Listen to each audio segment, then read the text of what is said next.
அவங்கள வந்து யார் வந்து யூஸ் பண்ணிக்கணும்னு நினைச்சாங்களோ அதை யூஸ் பண்ணிட்டு இதை ஒரு விஷயமா பேசினதே வந்து ஒரு பெரிய தேவையில்லாத ஒரு விஷயத்த வந்து இவங்க எல்லாரும் பெருசுபடுத்தின மாதிரி தான் நான் எடுத்துக்கிறேன்.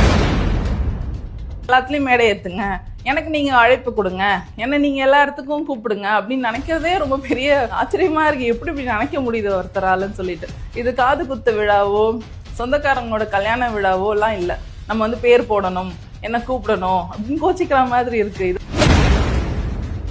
பதவி இருக்கு இல்ல, நம்ம எதுக்காக வந்திருக்கோம்? மக்கள் வேலைக்காக வந்திருக்கோம், மக்களுக்கு சேவை செய்ய வந்திருக்கோம், மக்கள் பிரச்சனையை கையில் எடுக்க வந்திருக்கோம். ஸோ அந்த வேலையை நம்ம தொடர்ந்து பண்ணிட்டே இருந்தா ஆட்டோமேட்டிக்கா அங்கீகாரம் வரும்.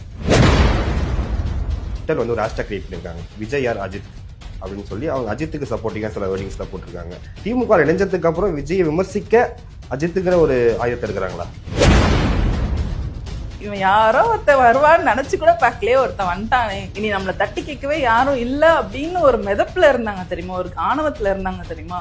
அந்த டைம்ல ஒரு டிவிக்கேன்னு ஒண்ணு வருது, தளபதி வராரு களத்துக்கு, அதுவும் மக்கள் கிட்ட இவ்வளவு செல்வாக்குள்ள ஒருத்தர் வரும்போது இவங்களால அதெல்லாம் டைஜஸ்ட் பண்ணிக்க முடியாம இப்ப எதை தின்னா பித்தம் தெளியும் திருந்துட்டு இருக்காங்க. டிஎம்கே ஐடி விங்ல வந்து பெண்களை என்னமா நடத்துறாங்கன்றது வந்து அப்பட்டமா எல்லாருக்குமே தெரியும். திமுக ஆபாச விங்கு தான் ஆன்லைன்ல பேரு.